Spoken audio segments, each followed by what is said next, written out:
Hey there, this is Clay with modernlove.life, where we help you get the great loving relationship that you're looking for without having to play mind games, without having to play hard to get, and without having to pretend to be someone or something that you are not. Because I believe that you deserve to be loved for the person that you are. And if you agree with me, do me a favor by giving this video a thumbs up and by subscribing to this channel if you're not already subscribed. Also, if you want to get a little bit more help or guidance with your relationship, please make sure that you're on our newsletter. You can sign up for that over at relationshipinnergame.com. I send out advice and tips and things of that nature that will probably help you to make some progress with your relationship wherever you're at. So just make sure that you're on that newsletter if you're not. So today we're talking about the idea of your ex playing mind games with you. Why would they do this? What's going on? What should you do about it? So on and so forth. And I want to first start by saying that there's really two possible things that could be going on here. Number one is that your ex could actually be playing mind games with you. You were obviously in a relationship with your ex for some period of time. You got a taste of their personality, probably a big heaping serving of their personality. So you probably know if they are the type of person who has the capacity to play mind games with you, if they're the kind of person that would, be okay with jerking you around emotionally or doing things just to get an emotional response out of you or something of that nature. And if you believe that your ex is genuinely playing mind games with you, and I'll give you another alternative in a moment here, but if you believe that they're genuinely playing mind games with you, then what you need to do is you need to start by looking back at your own standards. Is this the kind of person that you want to be in a relationship with? Do you want to be in a relationship with somebody who you believe is intentionally playing mind games with you, who is intentionally manipulating you, who is intentionally, doing things with your feelings and with your emotions?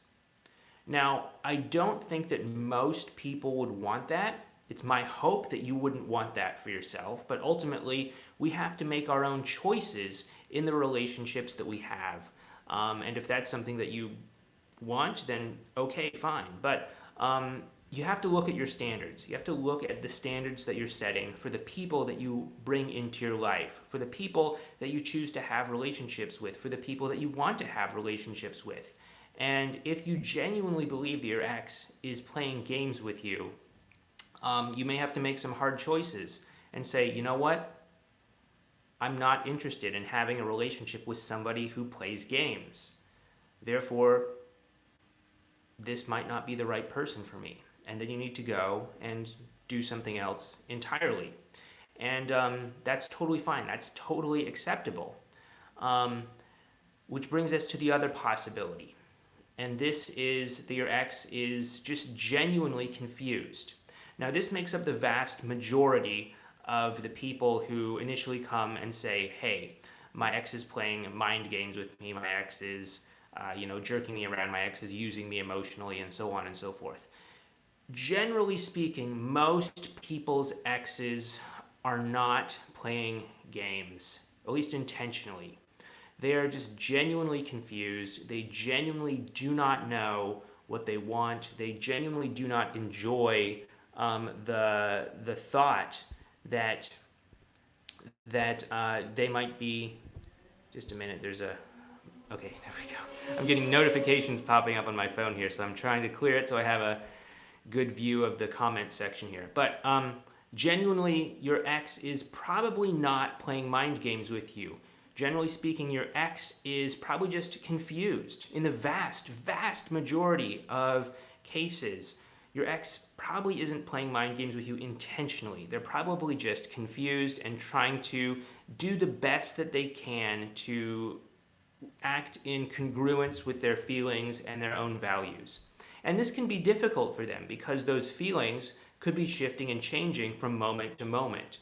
Especially if they're at one of the 5 stages of getting back together called riding the dragon. If you are unfamiliar with the 5 stages that your ex goes through, I'd highly recommend you check that out. I will put a video card off to that video in the recording of this once I'm done with the live video, but definitely check that out. That'll give you probably a lot better of an understanding about what your ex could be going through on an emotional level.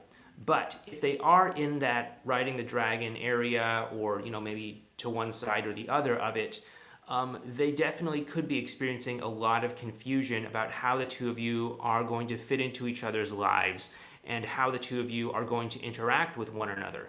And in that regard, they may not be intentionally playing games with you, but they might just be giving you hot and cold behavior. They might really warm up to you in one moment and then pull back the next moment, only to repeat the cycle over and over again. And I know that this is incredibly frustrating for you, and I know that you don't like that they're doing this. And I can tell you that they probably don't like the fact that they're doing this either. They don't like the fact that they're sending you these mixed messages. They don't like the fact that they're coming on strong one day, then pulling back the next day, and getting stuck in this back and forth cycle. That's probably not the kind of person that they want to be. In fact, that's one of the reasons why oftentimes people's exes are more reserved when it comes to how they interact with you. It's not because they don't necessarily like you, it's because they don't want to think of themselves as the kind of person that's going to jerk you around like that.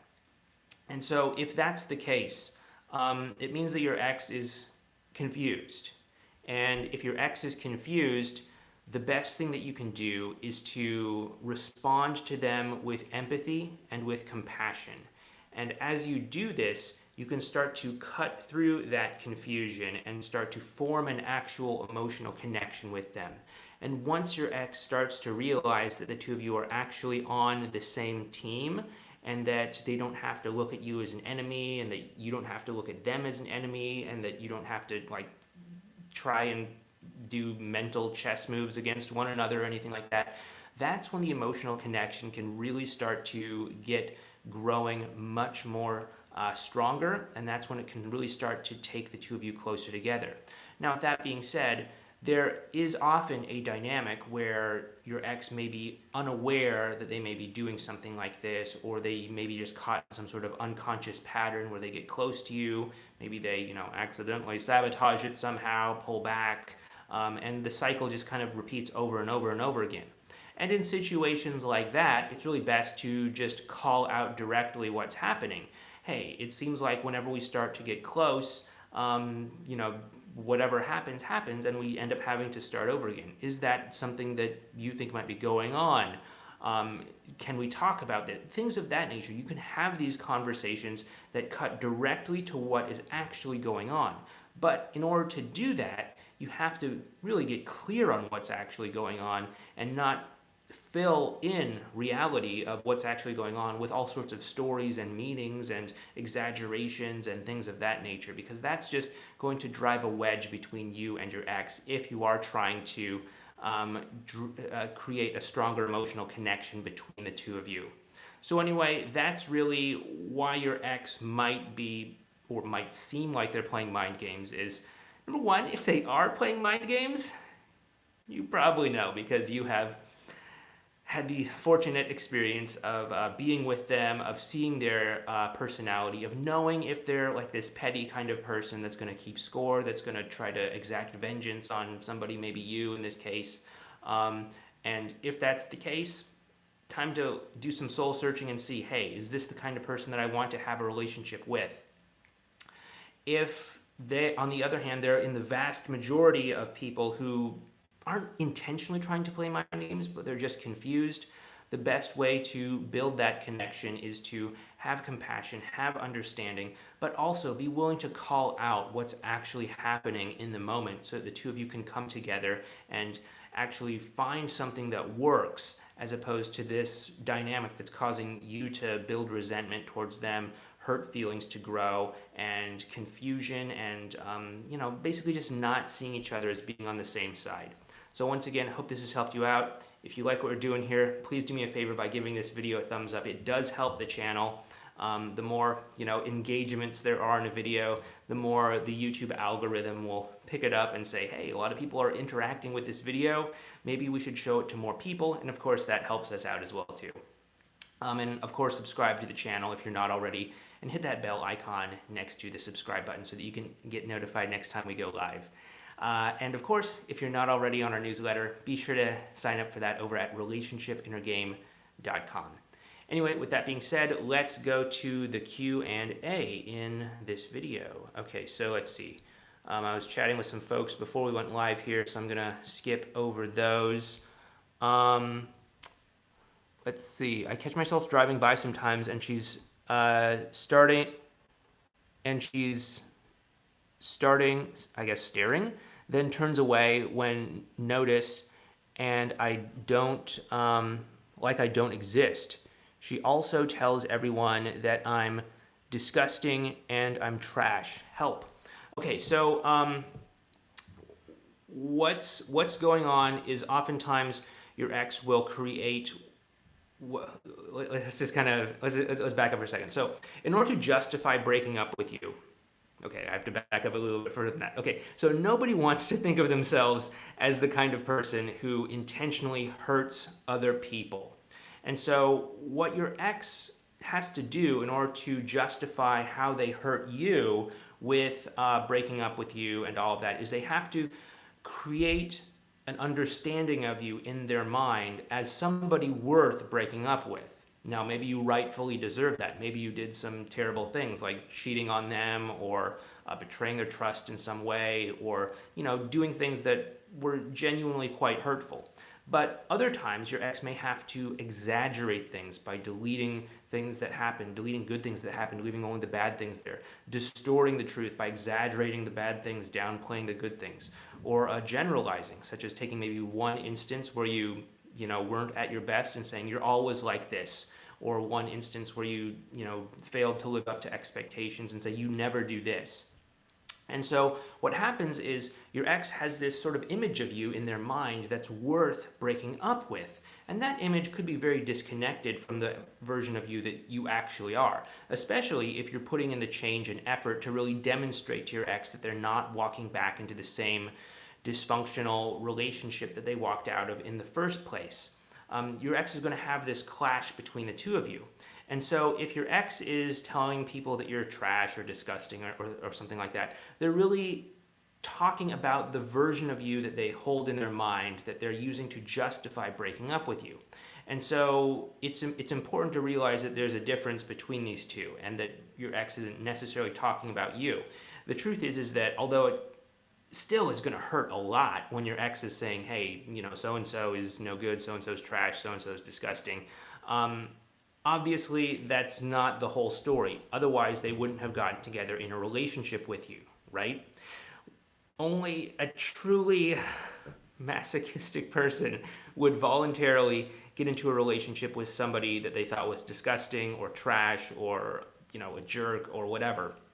And so your ex is saying this not because it's how they genuinely feel, but they're trying to reaffirm to themselves in their own mind that they made the right choice by breaking up with you, by really insulting and downplaying and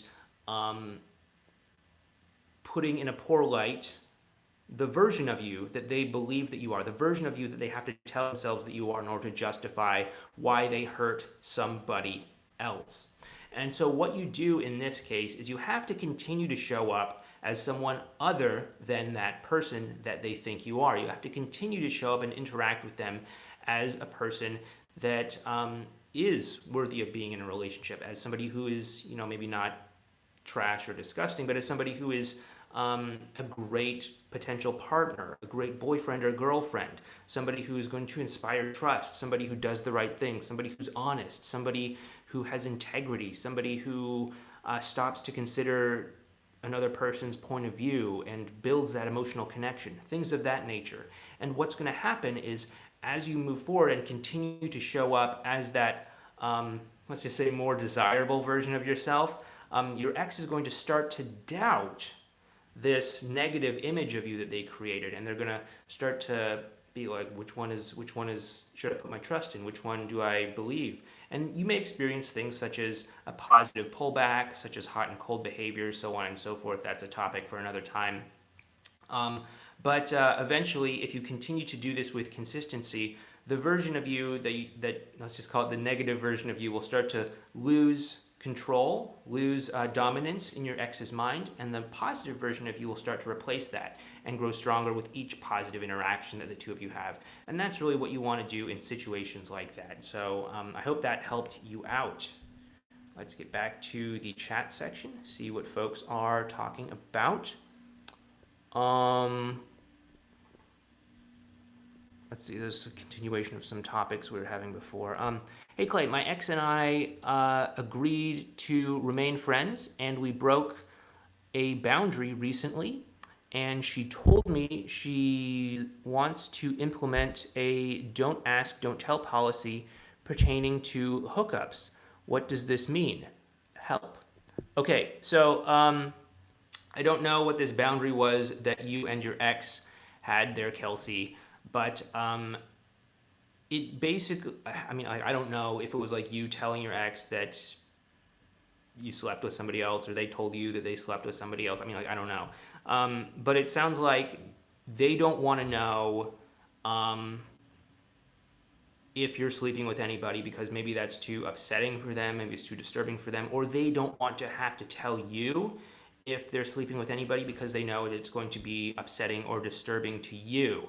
And again, like I said before, they don't want to think of themselves as the kind of person that's going to hurt somebody else, that's going to cause pain to somebody else. And so that's really what I think is going on, is that there's a so I mean, like, let's just kind of dial this back like a lot here. Basically, if you want to get back together with your ex, you want the emotional connection between you and them to be as tight as possible, to where the two of you are on the same page, to where the two of you are connected, to where the two of you have each other's back, to where the two of you have the same values and want the same things in life. And the greater that disconnect is, the more that's going to show up as conflict, as disagreements, as weird stuff like what you're describing here, Kelsey. And so what it's showing me is that the rift between you and your ex is actually, actually I can't say how wide or narrow it might be, but it's not as tight as it could be. And so what I think could be really beneficial is for you and your ex to try to get on the same page, try to come to some sort of understanding between one another where you can actually nurture that emotional connection and come to a mutual agreement that both of you are, you know, you're not trying to hurt each other, you're just trying to have solid interactions with one another, you're just trying to enjoy each other's company, things of that nature. And once that happens, your ex won't necessarily have to tell you these sorts of things or try to hide things from you or try to avoid learning about things from you or whatever the case may be with your situation. Again, you left it kind of vague, so I don't know the specifics of it. But again, you want that connection to be as tight as possible because that is what is eventually going to bring you as close together as possible. And, you know, if there's the capacity for a relationship there between the two of you, then that's what's going to make that happen, is the emotional connection being tight and close knit. Let's see, where else did we leave off here? Okay, there we go. Let's see. Hello, Clay. Thank you so much for your time and everything that you do.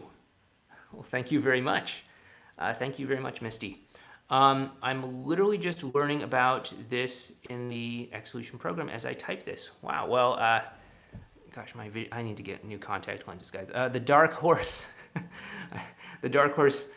Thanks so much for signing up for the ESP course. That really means a lot. I hope you're getting a lot from it. If you're in the Facebook group, I'm gonna try to get in there later today. If not today, then definitely tomorrow. So if you have any questions or anything like that, make sure to post those. Where did we leave off? Wow, a lot of comments, a lot more than I thought. I didn't see too many when I was talking, but there's a lot of comments here. Okay, Charlie says, hi Clay, me and my ex have been getting along better. He has been distant the past couple of weeks, but when questioned about it, he told me that he's busy at work and doing lots of overtime. We still text daily. Now today, when I questioned if he'd met somebody else. He said if he did, or he said if he did, oh, I guess he said if he did, then you should be happy for him. I said that I would be happy despite how I feel. I didn't tell him either way, but told him he wants me as a friend. Okay, not really following totally there, but yeah, I think what's going on here is maybe your ex is just the two of you are having a good connection, and okay, so this really boils down to a couple different things. First of all, do you trust him? Do you believe him when he's saying that he's working a lot and that he's busy? If you do trust him, then fine. Trust him that that is what's going on. If you don't trust him and you think that he's actually dating somebody else, you have to first start by asking yourself, okay, is this something that I actually have evidence for, aside from the fact that maybe he's slow to respond or, seems like he's busy or something like that? Or do I actually have objective evidence that would confirm the fact that he is dating somebody else? Such as, oh, hey, there's suddenly all of these new photos on social media of him posing with somebody else, or there's suddenly some new person that's, liking all of his posts, or something like that. If that's the case, then cool. But if not, then you have to understand that you are injecting into this experience that you're having, you're injecting into it your fears, insecurities, and anxieties based off of nothing entirely. Now, does this mean that he's not dating anybody else? No, he might be. But if you don't have any evidence to support it, then you're really just kind of jumping to conclusions and working yourself up emotionally, potentially over nothing. And so what I'd recommend that you do is that you do your best to try and stay in an impartial middle ground without sending your mind down these thoughts of, oh my goodness, he's dating somebody else. Oh my goodness, I can just feel it right now. He's like, that's why he's ignoring me. And not sending your mind down the other train of thought, which is like, oh, hey, everything's great. Everything's perfect. I don't need to worry about anything. But instead, just say, okay, I don't know. I don't know. I don't know. And I can be okay with that. And I can just focus on the interactions that we're having right now and make those the best that they possibly can be. And from there, you can actually start to strengthen that emotional connection. And you can actually, at times when the emotional connection is strong, you can ask him, hey, it seems like you're really busy. Is there anything that I should know? Or something like that. And so when that happens, the two of you actually start to get on the same page about things, and you don't have to play all of these mind games back and forth with one another. Like, what does it mean? Oh, well, maybe I'm just having a really tough day, and so I'm just going to say, well, if I was dating someone else, you should be happy for me, or all of this kind of stuff. And so it really just goes down, once again, it boils down to the emotional connection. Can you build it up? Can you build up that trust? Can you build up that integrity between the two of you? Can you build up that connection? Can you build up that empathy? Can you build up all of that stuff so that you don't have to go filling in the blanks with fears, insecurities, anxieties, and other meanings without any evidence? Can you build up that trust to the point where you don't have to microanalyze everything? Because I'm sure you probably don't enjoy doing that. You probably don't enjoy spending all your time trying to read between the lines of everything that he says or does, or everything that he posts online, or everything that he doesn't post online, or all the, ellipses that you see in the text messages and in the emails and all. Like, you probably don't enjoy this. So if you can just get on the same page with one another, then you don't have to play this game of anxiety that I just see so many people getting stuck on. It's not healthy for you. It's not going to take you where you want to go. And if you don't need to play this game, which you really don't, stop playing it and do what you can to say, okay, what do I know is true? And can I suspend any judgment for the time being until I actually have any objective evidence? And in the meantime, can I just focus on building an emotional connection with this other person? So anyway, hope that helps you out. Charlie, where did we leave off? Again, guys, I have to tell you this every now and then because I don't know if new people are joining us or not. But the comment section. I know it looks really nice and orderly on your side, but on my phone it's just a bunch of these bubbles, these little chat bubbles that show up and then they vanish after a few moments. So I have to bring them back up, and then whenever I bring them back up, it takes me back to the most recent one, not the one that I last left off on. So it takes me a while to go through these comments here. I think I may have missed your response to my question. Yeah, I put it in the chat section, so you can go ahead and check that out in the chat section. Max says he is divided and keeps bringing up the fact that I don't speak to him after the breakup as his reason for having reservations about getting back together. The period of time was about I'm guessing 3 months. Oh yeah, there's the rest of your comment. 3 months. It would have only been 1 month, but I was shown a photo of him and his rebound, and it discouraged me. I dumped him, and we have reconnected, but he keeps holding the period of no communication against me. Do I just overcome this by showing up consistently? Yeah, I mean, that's definitely one aspect of it. You want to show up consistently to really, instill that degree of trust in how you're bringing yourself to the relationship, so that he knows it's not a gimmick, so that he knows it's not just some, trick you learned on the internet or something, but that he gets that it's actually who you are. It sounds like he's still holding on to a lot of pain and hurt regarding the period of no contact that you did previously. So you might want to clean that up. I'll go ahead and put a video card up there in the corner for a video that I did last week on getting your ex to forgive you. It will tell you some important factors and components in really clearing away any of those hurt emotions that your ex may potentially be holding on to after a breakup, after things of that nature. So anyway, hope that helps you out. Anyway, guys, we're coming up on about half an hour here, so I'm going to wrap this up. But if you like what we're doing, please give this video a thumbs up and subscribe to the channel if you're not already. And if you want to get more advice, tips, and strategies, please make sure that you're on our newsletter over at relationshipinnergame.com. With that being said, I will come at you guys most likely tomorrow. I'm starting to get in the habit of doing these videos every day again, at least every weekday. At least every weekday for me, because I started to change my work schedule so that I'm only working Tuesday through Saturday. So, taking Monday off and Sunday.